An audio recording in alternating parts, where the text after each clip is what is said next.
Hey, what's up, guys? Um, hey, you know, I said a long time ago I would never do any print and plays again. Well, uh, I went crazy, I don't know, a couple weeks ago, drinking beer late one night and ordered a bunch of shit off of Wargame Downloads, I think, is where I got it. Uh, Actually, I may have got some of this from Wargame Downloads and some of it from Wargame Vault, or maybe all of it. I don't remember where I got it, but it was either Wargame Vault or Wargame Downloads. And I actually forgot that I had ordered them, and the links to the downloads expired, and I had to email the guy back. And you know what? Yeah, it was Wargame Downloads. I had to email him back and ask him to reactivate the links because I'd forgotten about it. But anyway, what I this is just, let's see, 4 or 5 of the games that I got. I have another one, maybe 2 that are still on my computer. I haven't printed out or anything yet, just because they're like big, like this one is up here with cards and all this kind of shit. Um, but I did print out 5 of them. Uh, I'll show you this one here first because this one I actually mounted. I mounted everything and played the game. It's called Santa and the Goblin War, and it's a silly game. It's a snowball fight between Santa Claus and goblins who are trying to ruin Christmas. And these are actually front and back. Um, I did mount these front and back actually, and did like I said, I did a pretty good job. I'm getting better at that kind of stuff, but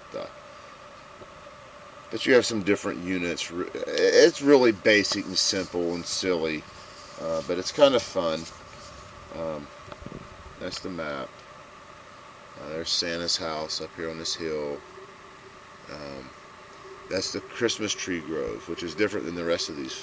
Or these are just regular forest hexes. That's the Christmas tree grove. It's worth victory points. Um, that's something else that's worth victory points. That's the Goblin Cave. It's worth victory points. But anyway, that's a silly little fun game. I actually played it. It's an introductory, silly game. I would rate it no more than that. This game here is called Night of the Stuff. This is the rule sheet, and these are the map encounters. I've not mounted or there's a little tally sheet here. You have to keep track of stuff. Changes to the defense value. I've not really played this or got into this yet. It looks like a template. These are the counters. I've not played this yet.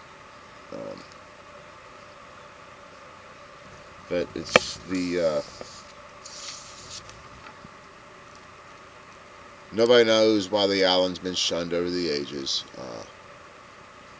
6 residents will find the truth as the horrific primordial beings known only as Stuff, which is an oozing polyp-like swarm that can form tentacles and mouths at will, migrates across the island. So that's what all these are. But it looks like it might be a fun little game. I'm going to get around to playing that at some point after I mount everything. These are easy. These are quick and easy to mount. Then I got this game, which is the most interesting of the 3. This game, and this game all came together. Looks like the most interesting of the 3. It's called Scramble, and it's one side's trying to bomb the island of the other side, and the other side has fighter squadrons who are trying to stop him from bombing targets on the island. It's kind of cool. Like I said, this is the rule sheet, and that's the map. And these are the World War II style counters, the bombers and fighters. And it also comes with some alternate counters down here at the bottom of the map of the Jet Age bombers and fighters. And I'm not quite sure if there's a difference in the rules yet or not. I haven't got to it, but this looks like the most interesting one. And Another one that I really am interested in is Barbarossa Solitaire. Um, rule, there's my rule book there. Here's the map. It's a simple map, and here are the counters, which I haven't mounted or cut out yet. These are all army groups. This is Army Group North. The purple, the green is Italian. Blue is Army Group Center. Red is Army Group South. And this here's the Romanians. And then the G's are garrison units. And there's no Soviet units per se on the board, but these are all German-controlled places, and then they have to attack into this, and then it sounds really interesting. It's really cool, and I can't wait to actually play this. I played another game called Solitaire Caesar. It was a download or print play game, and it was fun as hell. Very easy, very basic, but very fun. And that's all those. And then last but not least is this game called, well, that's not the name of the game. The name of the game is called Alien Abduction. But it's a Hope County Stories game. Yeah, there it is, Alien Abduction. And what it is there's a game turn summary. Here's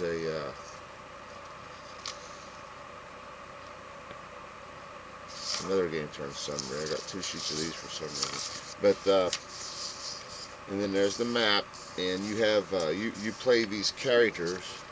I think there's up to 5. There's Norman the geek, Brad the quarterback, Jolene the country girl, Mandy the cheerleader, and Henry, he's my favorite guy. He's the janitor. But he's old like me. But and you also have counters to put on the board to mark where you are for this game. And this, you actually keep track of.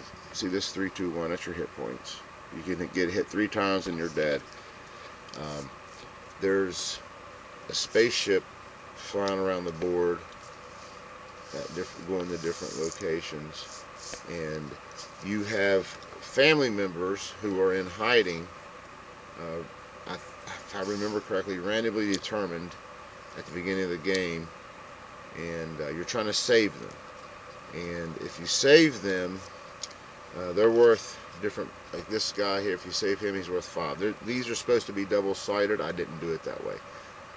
I'm thinking of playing the game a different way. I'll get more into that when I get into this game specifically. But they're like this guy. He's worth 5. Where's another blue guy that's worth more? Yeah, this blue guy's worth 10. The other blue guy right here is worth 20. But you're going around trying to save your guys, and all the other characters are trying to save their guys, but they can also screw you over. There's actually a deck of cards, believe it or not. I mounted all these and cut them out. There's a deck of cards that can let you do different things on different phases of the game, and you can really screw the other players over. It looks like it's going to be a lot of fun.